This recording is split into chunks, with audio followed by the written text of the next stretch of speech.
Hey students, in our last lecture of marketing management, we had discussed something about product mix. We have also discussed about width of product mix, length, consistency and depth of product mix. In this lecture, we'll discuss the advantages of having more products in product mix. Actually, having more products in product mix is beneficial for marketers, and if this product mix is consistent, it is again beneficial for marketer. So if the product mix is consistent, the marketer would have one production line for different types of products and brands. Marketer can use one distribution channel for a lot of products for different brands, and the consumers also understand for a particular type of product category and or related product categories this particular marketer's products are good or reliable. And further, having more product in product mix, more product width or more length of product lines or product mix, or more depth of product mix, we have these are the benefits for that. First benefit is upselling and cross-selling. We know that upselling is selling some high value or high end or more advanced products to our existing customers. For example, we have one deodorant that is priced at rupees 150, another deodorant that is priced at rupees 180 premium quality. So upselling is a customer comes to buy a deodorant that is 150 rupee, and we try to sell a 180 rupee deodorant to our existing customer that comes to buy another one. So selling a premium product or more advanced product or a better product to an existing customer.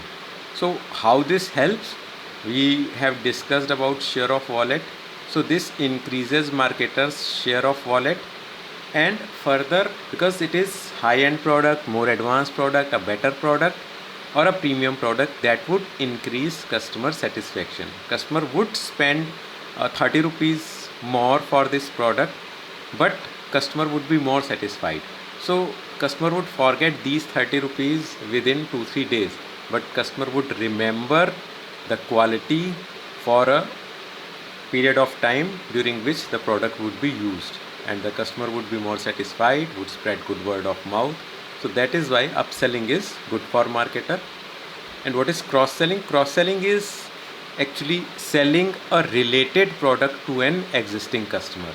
A customer comes to buy a car, marketer also suggests to buy accessories, marketer also suggests to buy some other products, maybe lubricants from the same marketer. So cross-selling is selling some related products to an existing customer. Again, this helps in increasing share of wallet, and customer satisfaction could be higher. But cross-selling or upselling, both of these should be used very carefully. The marketer needs to be very careful that whether marketer should go for upselling for a particular customer or should not, because some customers have budget constraints. So an approach to upsell or cross sell may sometimes backfire, and a customer may even decide not to buy at all. So that should be used very carefully. We can take some more examples of cross selling. A person goes to a salon to get haircut, then salon also suggests to get hair massage, face massage, or maybe a facial. So that is all cross selling. Again, if a customer feels that every time a customer visits a store and the marketer tries to cross sell and it is not amusing to that customer, then the customer may hesitate to visit that store again. So that should be used very carefully, and maybe should not be used every time a customer visits. It could be used sometimes and maybe avoided sometimes. But a marketer can upsell and cross sell if only the marketer has more products in its basket. So if there are more products in product mix, then the market can upsell and cross sell. Then high market share, if there would be more products, definitely there would be higher market share, there would be more variants, there would be more sizes, there would be more brands, then market share will also be higher. With all these high turnover and low cost of operations, so if there would be more variants, more sizes, more brands, more products, then turnover would definitely be higher and cost of operations would be lower, because the cost would be divided on different brands, different products, different sizes.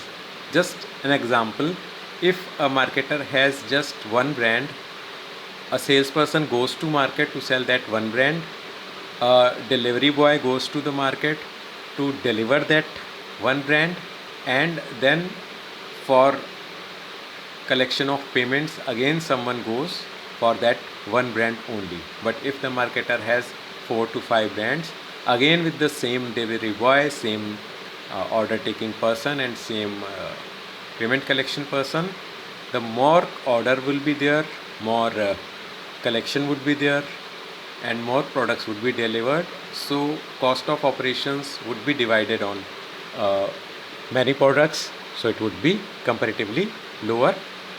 Another very important aspect is risk reduction. With more products and brands, the risk for marketer would be less, because if one product fails to perform, one product is not liked by customers with change in their preferences, or if one product fails, the marketer would have more products and brands and the marketer's risk would be less. We can take some examples. For example, Rexona is one brand by Unilever, which is not performing very well nowadays. So, but Unilever still have many other brands to sell in soap category. So, company is still growing. And last is products for different customer segments. This is also very important thing, that if the marketer would have more products, more variants, more brands, then different customer segments can be targeted by those brands or variants or sizes or products. For example, again, if we take Unilever example, there is Dove that targets some premium customers. There is Pears that targets premium customers. Then there is Lux. Then there is Lifebuoy that targets those customers who are some health conscious. So there are different products for different customer segments. So that also helps marketers if the marketer would have more products or brands in product mix. That's all for this lecture. Thank you.